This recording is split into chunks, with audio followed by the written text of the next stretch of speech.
Hello बच्चों, welcome to physics वाला। आज हम लोग इलेक्ट्रोस्टैटिक की डीपीपी नंबर 12 का डिस्कशन करने वाले हैं। स्टार्ट करते हैं पहले सवाल से। हमारा फर्स्ट क्वेश्चन कह रहा है the charge Q on a capacitor varies with voltage as shown in the figure.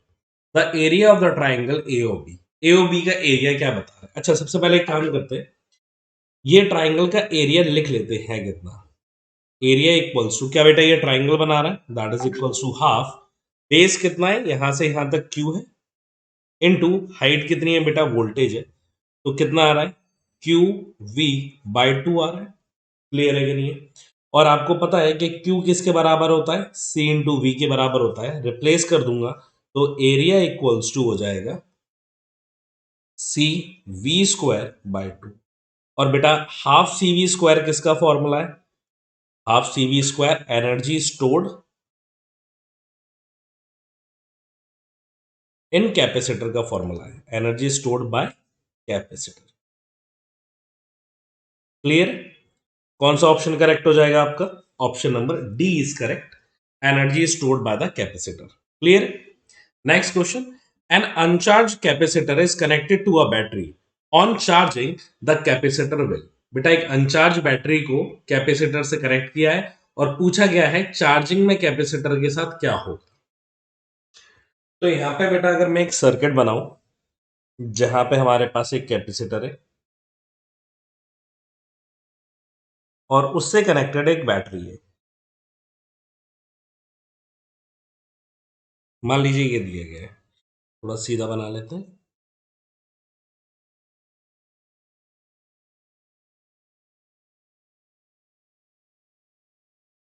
ये दिया गया है बेटा, इसका कैपेसिटेंस कितना है सी, और इस बैटरी का पोटेंशियल कितना है वी। ठीक है, यहाँ पे बेटा जो चार्ज आ रहा, पहले तो ये बिल्कुल कंप्लीटली डिस्चार्ज था, इसमें कुछ था नहीं कोई भी चार्ज, तो जैसे ही बैटरी से कनेक्ट किया तो मान लेते हैं यहाँ पे चार्ज प्लस क्यू आ गया और यहाँ पे चार्ज माइनस क्यू आ गया। क्लियर? अगर energy supply by the battery देखूं, एनर्जी सप्लाइड बाय बैटरी, वो किसके बराबर हो जाएगा, U energy by battery that is equals to Q into V के बराबर हो जाएगा। ठीक है, और Q किसके बराबर होता है बेटा, हमें पता है Q सी वी के बराबर होता है, तो C इंटू वी करेंगे तो energy supplied by battery that is equals to C V square के बराबर हो जाएगा। क्लियर है? और अगर एनर्जी स्टोर इन कैपेसिटर देखूं तो एनर्जी स्टोर्ड इन कैपेसिटर वो किसके बराबर होती है, that is equals to half C V square के बराबर। मतलब हमारी कैपेसिटर में जो एनर्जी स्टोर होगी वो हमारी बैटरी की एनर्जी की आधी होगी। क्लियर? कौन सा ऑप्शन करेक्ट हो जाएगा, B, half the energy supplied is store in the capacitor. जितनी एनर्जी है बेटा पोटेंशियल में हमारी बैटरी में, उसकी आधी ही स्टोर होगी कहां पे, बैटरी के अंदर। क्लियर है ये बात? चलिए नेक्स्ट क्वेश्चन की तरफ चलते हैं। यहाँ पे बेटा अगर मैं पैरेलल प्लेट की बात करूं, जैसे ये एक प्लेट है और ये एक प्लेट है, इसका बेटा जो क्रॉस सेक्शनल एरिया है उसको ए बोल देता हूं, और इन बीच का separation between the plate is D, और डायलैक्ट्रिक जो भरा हुआ है उसे मैं के बोल देता हूँ। ठीक है, ये भी एरिया क्या है बेटा, ए। तो यहाँ पे अगर मैं कैपेसिटेंस देखूंगा पैरेलल प्लेट कैपेसिटर का, that is C equals to K epsilon naught A by D होता है। ठीक है, अब हमसे पूछा गया है type of metal, thickness of the metal, the potential difference applied और द सेपरेशन। अब यहाँ पे देखो बेटा, के क्या हो गया हमारा डाइलेक्ट्रिक, ए क्या हो गया बेटा क्रॉस सेक्शनल एरिया। ठीक है, और डी क्या है, सेपरेशन बिटवीन द प्लेट। अगर मैं सेपरेशन को बेटा कम करूंगा तो यहाँ पे मेरा कैपेसिटेंस क्या हो जाएगा, बढ़ जाएगा, और अगर सेपरेशन को मैं बढ़ा दूंगा तो यहाँ पे कैपेसिटेंस क्या हो जाएगा, घट जाएगा। तो कौन सा ऑप्शन करेक्ट हो जाएगा इनमें से, option number D, the separation between the plates पे डिपेंड करता है। अगर एरिया भी गिवन होता तो उसका भी रिलेशनशिप अपन देखते हैं। क्लियर है? तो यहाँ पे लिख देता हूं C is inversely proportional to 1/d। Clear है? Next, a parallel plate capacitor has the rectangular plate of 400 centimeter square area and are separated by a distance of 2 mm with air as the medium. what charge will be appear on the plate of if 200 volt potential difference is applied across the capacitor? हमें बेटा charge बताना है अगर potential difference 200 volt हमने add किया। तो अगर बेटा इसका एरिया देखूं तो एरिया कितना दिया गया है, A that is given as 400 centimetre square.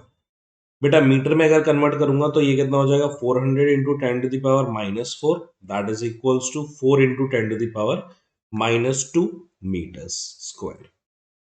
D कितना दिया गया है, दैट इज 2 mm। मीटर्स में लिखेंगे तो 2 into ten to the power minus 3 metres. Clear है। कैपेसिटेंस का फॉर्मूला क्या होता है बेटा पैरेलल प्लेट का, C equals to A epsilon naught by D. Clear है। और तो यहाँ पे और बेटा Q किसके बराबर, क्योंकि चार्ज निकालना है, that is equals to C into we.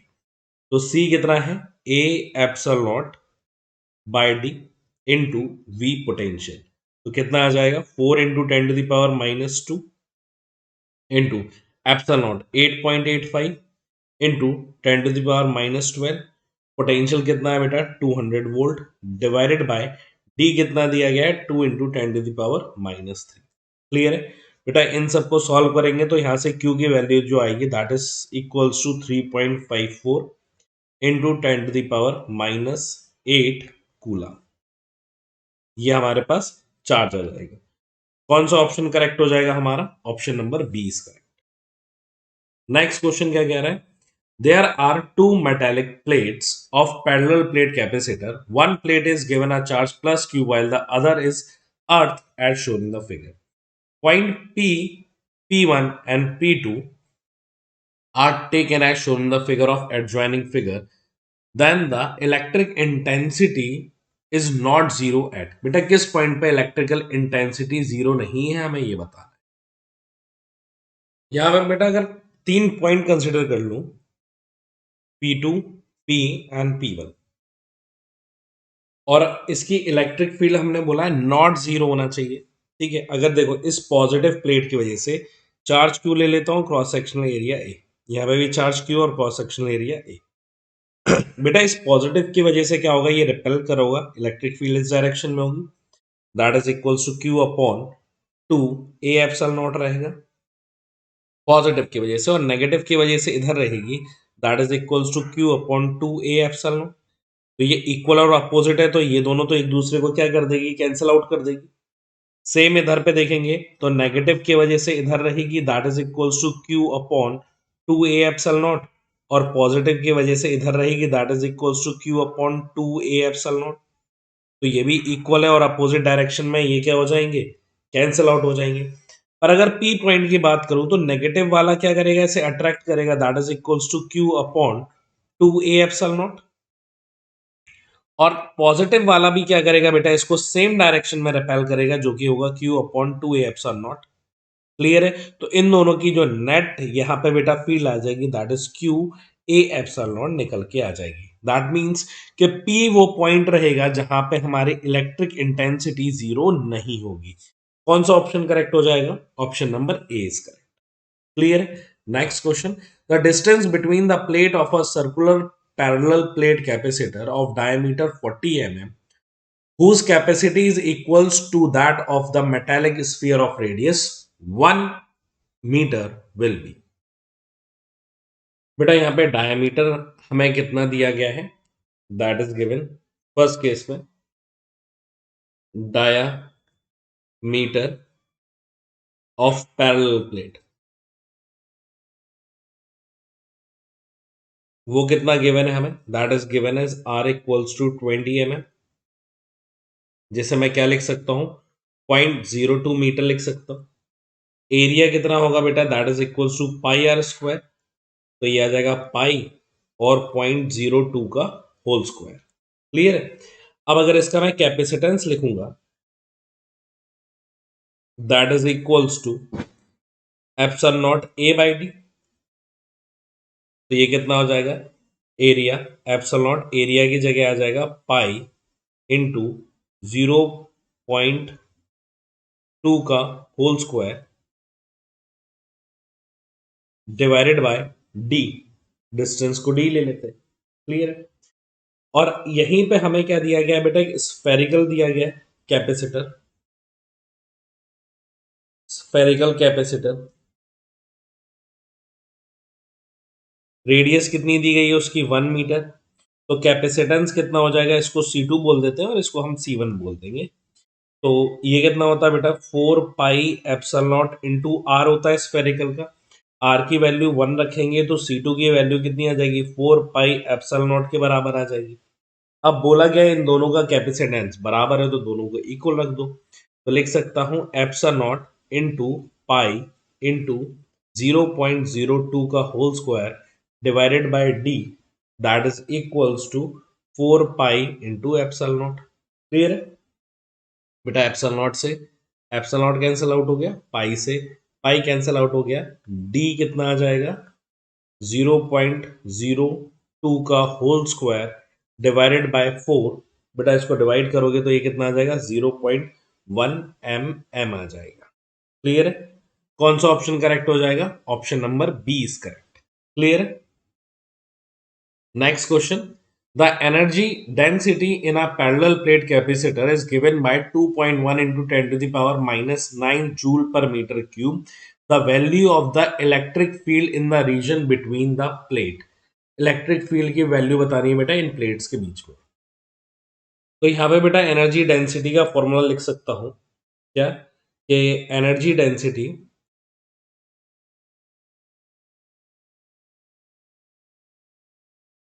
Equals to half E naught into electric field का स्क्वायर। बेटा एनर्जी डेंसिटी कितनी दी गई है, 2.1 into 10 to the power -9 equals to half epsilon की वैल्यू कितनी हो जाएगी, 8.85 into 10 to the power -12 into electric field intensity या ई लिख सकते हैं, इसका स्क्वायर आ जाएगा। यहां से बेटा मल्टीप्लाई करेंगे तो ये कितना हो जाएगा, 4.2 इंटू 10 to the power -9। ये वाला पार्ट बेटा नीचे आ जाएगा, 8.85 into 10 to the power -12 that is equals to E square. तो यहाँ से बेटा इलेक्ट्रिक फील्ड की जो वैल्यू आ जाएगी that is equals to 0.47 into 10 to the power 3 square में। तो यहाँ से ई इक्वल्स टू मल्टीप्लाई कर देंगे बेटा तो ये हो जाएगा रूट टाइम्स ऑफ 470, जिसकी वैल्यू कितनी आ जाएगी बेटा, 21.6 न्यूटन पर कूलम। क्लियर है। कौन सा ऑप्शन करेक्ट हो जाएगा बेटा, option number B is correct. Next question. A charged parallel plate capacitor of distance d has U energy. A slab of dielectric K and thickness d is then introduced between the plate of the capacitor. The new energy of the system is given by. New energy क्या होगी हमें ये बताना है। बेटा हमारी energy कितनी होती है, पहले इनिशियली हमारी एनर्जी ई ले लेते हैं और तब हम लिख लेते हैं half C V square. Clear है। और ये एनर्जी हमें कितनी दी गई है, this is equals to U naught के बराबर दी गई। ठीक है। अब हमने जब डायलेक्ट्रिक इंसर्ट कर दिया तो पहले हमारा कैपेसिटेंस कितना था, that is epsilon naught A by D. पर जब हमने डायलेक्ट्रिक इंसर्ट कर दिया तो न्यू कैपेसिटेंस इक्वल्स टू के times of epsilon naught A by D. मतलब मेरा न्यू जो कैपेसिटेंस है दैट इज के टाइम्स ऑफ पुराना वाला कैपेसिटेंस। क्लियर है। अब इसकी वैल्यू बेटा अगर यहां पे रख दोगे तो आपकी न्यू एनर्जी जो आएगी that is half of new capacitance into V square, that is equals to half C की जगह क्या आ जाएगा, K times of C into V square. तो के बाहर ले लेते हैं, हाफ सी वी स्क्वायर।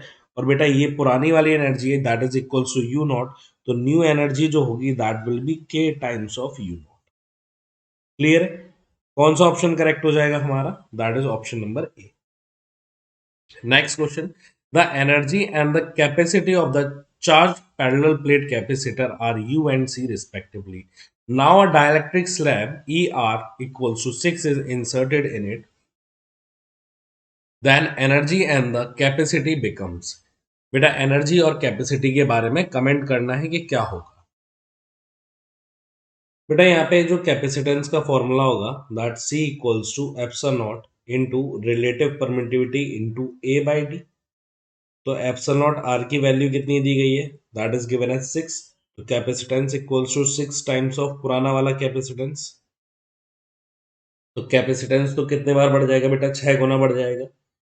और अगर एनर्जी की बात करें, that is equals to Q upon epsilon naught into epsilon naught of R into A. Epsilon naught R कितना है बेटा 6, तो ये कितना हो जाएगा Q upon 6 times of epsilon naught into A. तो एनर्जी कितना हो जाएगा बेटा, U अपॉन 6 हो जाएगी। क्लियर है? तो 6C एंड U बाई 6। कौन सा ऑप्शन करेक्ट हो जाएगा हमारा, that is option number C is correct, U by 6 and 6C। Clear है? Next question, the dielectric between the plates of a parallel plate capacitor is D and area of each plate is A. When a slab of dielectric constant K and thickness T is placed between the plate, its capacity will becomes। बेटा इसका हम लोगों ने direct formula देख ही रखा है अपनी class में, ठीक है। तो क्या बोल सकते हैं, capacitance C equals to A into epsilon naught divided by जो टोटल विड्थ होती है that is D minus thickness T, और यही को क्या, इसी को क्या कर देते हो बेटा, T बाई K से डिवाइड कर देते हो। तो इसी को अपन क्या लिख सकते हैं, epsilon not A by D minus T common ले लो और ये हो जाएगा 1 प्लस 1 बाई K। क्लियर है? तो कौन सा ऑप्शन बेटा आपका करेक्ट हो जाएगा इसमें, 10th वाले का, that is option number D is correct. Epsilon naught A D minus T और 1 माइनस, यहां पे बेटा हमने क्या कर लिया है, माइनस को कॉमन ले लिया है ना, तो अंदर किसका साइन आ जाएगा, यहाँ पे पॉजिटिव का। क्लियर है इतनी बात? यहाँ पे बेटा जो साइन आएगा वो माइनस का आएगा, क्योंकि जब ये माइनस मल्टीप्लाई होगा तो ये माइनस का हो जाएगा, ये प्लस का। हाँ, ऑप्शन नंबर डी जो होगा वो आपका करेक्ट हो जाएगा। क्लियर है?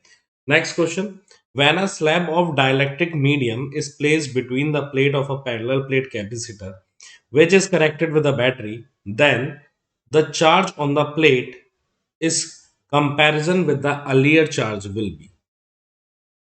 बेटा यहाँ पे बात करें तो इनिशियली अगर हमारा कैपेसिटर इस तरीके से रखा था और ये हमारी जो बैटरी थी, तो हमारा जितना भी पोटेंशियल ड्रॉप डेल्टा वी इधर पे होता है उतना सेम पोटेंशियल ड्रॉप यही होता है। क्लियर है? जो भी पोटेंशियल ड्रॉप रहेगा अक्रॉस द कैपेसिटर वो सेम रहेगा। अब इनिशियली अगर मैं देखूं तो इनिशियली मेरे पास कैपेसिटेंस कितना है C और चार्ज कितना है Q, और फाइनल की अगर बात करूंगा जब मैंने डाइलेक्ट्रिक इंसर्ट कर दिया है तो कैपेसिटेंस मेरा K टाइम्स बढ़ जाएगा और चार्ज मेरा क्या हो जाएगा, Q। जब हम बोल रहे हैं कि पोटेंशियल ड्रॉप सेम है, कहाँ, बैटरी पे और कैपेसिटर में, तो लिख सकता हूं कि पोटेंशियल ड्रॉप दोनों का सेम रहेगा। Potential drop in capacitor equals to potential drop in battery. तो मैं लिख सकता हूं यहाँ पे बेटा पोटेंशियल ड्रॉप लिखूंगा तो यहाँ पे क्या Q बाई सी आ जाएगा कैपेसिटर में, that is equals to Q by K into C आ जाएगा बिफोर एंड आफ्टर में। बेटा C से C कैंसिल आउट हो जाएगा, Q की वैल्यू जो आएगी that is K times of capital Q हो जाएगा। और हमें यहाँ पे पता है कि जो K की वैल्यू रहती है that is always greater then 1। K की वैल्यू अगर हमेशा 1 से अगर ज्यादा रहेगी तो मल्टीप्लाई करने पे जो स्मॉल q की वैल्यू रहेगी that will be greater than पुराना वाला q। तो हमारा जो स्मॉल q रहेगा that will always greater than capital Q। तो कौन सा ऑप्शन करेक्ट हो जाएगा बेटा, option number C is correct, is more. Next question, a glass slab is put within the plate of a charged parallel plate condenser, which of the following quantity does not change। बेटा इसका correct option हो जाएगा option number D. ये एक बार correct कर लेना आप, क्योंकि बेटा अगर ग्लास स्लैब को आप इंसर्ट करोगे दो पैरेलल प्लेट के बीच में, तो जितना चार्ज बेटा पहले रहता है प्लस क्यू और माइनस क्यू, फाइनली चार्ज भी उतना ही रहता है। एनर्जी आपकी चेंज हो जाती है क्योंकि आप कुछ डाइलेक्ट्रिक अगर इसके अंदर इंसर्ट करोगे के टाइम्स तो एनर्जी हमारी कम हो जाएगी। कैपेसिटी मींस कैपेसिटेंस, कैपेसिटेंस भी हमारा डाइलेक्ट्रिक डालने से चेंज हो जाता है। इंटेंसिटी भी हमारी चेंज हो जाएगी, तो क्या चेंज नहीं होगा, चार्ज, क्योंकि ये कोई सर्किट से तो जुड़ा नहीं है। तो जितना इस प्लेट में चार्ज होगा बेटा वो जो डाइलेक्ट्रिक से पहले होगा वही डाइलेक्ट्रिक के बाद भी होगा। इसका ऑप्शन बेटा आप करेक्ट कर लेना, बुक में इसका ऑप्शन डीपीपी में इसका ऑप्शन बी दिया गया है, इसका करेक्ट आंसर डी होगा। Clear? Next question, a parallel plate capacitor is connected to a battery and a dielectric slab is inserted between the plates, then which of the quantities will increase? इनमें से कौन सी quantity increase होगी? तो बेटा इसका correct option क्या हो जाएगा हमारा? Option number C, energy store जो रहेगी वो हमारी इंक्रीज हो जाएगी। Clear? Thank you so much बच्चों, मैं उम्मीद करता हूं कि ये डिस्कशन आपको समझ में आया होगा। बाकी हम लोग अपने नेक्स्ट डीपीपी के डिस्कशन में मिलते हैं। Thank you so much.